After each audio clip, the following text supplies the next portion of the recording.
Hello everyone, আশা করছি সকলে ভালো আছেন। আচ্ছা দেখুন তো আপনার কি এই সমস্যাগুলো হয়? আপনি ইংরেজি গ্রামারের প্রত্যেকটা টপিক খুব সুন্দর করে জানেন। আপনি টেন্স জানেন, আর্টিকেল জানেন, ভয়েস, ন্যারেশন সবকিছু সুন্দর করে জানেন।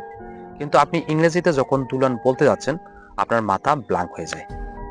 বা আপনি কোনো কিছু শুনতে যাচ্ছেন ইংরেজিতে, একটা নিউজ শোনা হোক, একটা মুভি দেখা হোক, কার্টুন দেখা হোক, আপনি শুনছেন বটে, কিন্তু আপনি শুনে বুঝতে পারতেছেন না তারা আসলে কি বলতেছে। আপনি একটা বই পড়তে যাচ্ছেন, একটা নিউজ পেপার পড়তে যাচ্ছেন, আপনি পড়ছেন বটে, কিন্তু সবকিছু যেন মাথার উপর দিয়ে উড়ে যায়। আপনি বুঝতে পারতেছেন না। বা আপনি কোনো কিছু লিখতে যাচ্ছেন ইংরেজিতে, একটা প্যারাগ্রাফ লেখা হোক, এসে লেখা হোক, একটা লেটার লেখা হোক, ডায়লগ লেখা হোক, নিজের মতো বানিয়ে আপনি লিখতে পারতেছেন না। আপনি দুই এক লাইন লিখছেন ইংরেজি, বাংলা থেকে ইংরেজি ট্রান্সলেট করে, তারপর আপনি ব্ল্যাঙ্ক হয়ে যাচ্ছেন। আপনি আসলে ওয়ার্ডস খুঁজে পাচ্ছেন না, গ্রামার খুঁজে পাচ্ছেন না, আপনি কি লিখবেন আসলে বুঝতেই পারতেছেন না। কেন এই সমস্যাগুলো হয় আপনারা কি জানেন? আমি সেই সমস্যাগুলো নিয়ে আজকে কথা বলবো। দেখুন, ইংরেজি একটা ভাষা। বাংলা যেমন একটা ভাষা, ইংরেজি তেমন একটা ভাষা। এখন ইংরেজি আমরা জানি একটা আন্তর্জাতিক ভাষা। এই ভাষায় আমরা সারা বিশ্বের মানুষের সাথে যোগাযোগ করতে পারবো।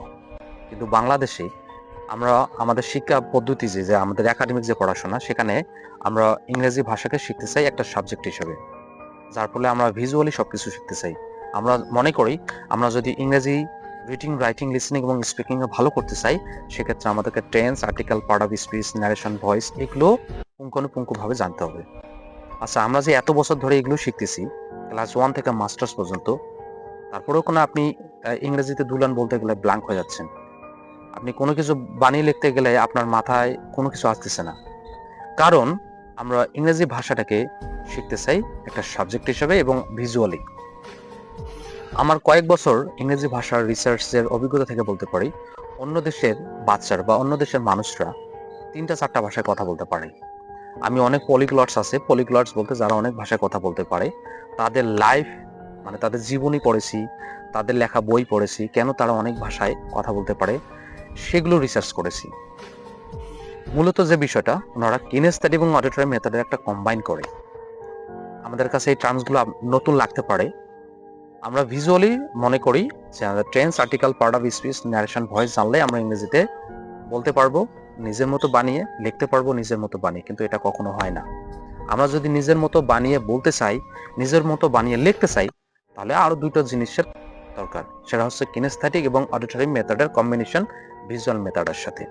ভিজুয়ালি বলতে আমরা ইংরেজি গ্রামারের সেন্স নেব, তারপরে আমাদেরকে এগুলো কিনেস্থেটিক এবং অডিটরি মেথডের কম্বাইন করে আমাদের ইংরেজি ভাষা শিখতে হবে। তখনই কি হবে, আমরা নিজের মতো বলা শিখবো, নিজের মতো বানিয়ে লেখা শিখবো। আমরা যে কোনো বই পড়ে বুঝবো। আমরা যখন কোনো একটা জিনিস শুনবো ইংরেজিতে, সেটা মুভি দেখা হোক, পডকাস্ট শোনা হোক, ইংরেজি কমেন্ট্রি শোনা হোক, নিউজ শোনা হোক, আমরা সবগুলো শুনে বুঝতে পারবো। এটাই হচ্ছে বিষয়। আমাদের দুলাল ইংলিশ কেয়ারে আমি বিশ্ববিখ্যাত ভাষাবিদদের রিসার্চ ফলো করে কিন্তু আমি ইংরেজি ভাষা শেখাচ্ছি। কারণ আমরা জানি ইংরেজি ভাষার 4টা কম্পোনেন্টস: রিডিং, রাইটিং, লিসেনিং এবং স্পিকিং। আমি যদি এগুলো সুন্দর করে করতে পারি, তাহলে আমাদের গ্রামার শেখার দরকার নেই।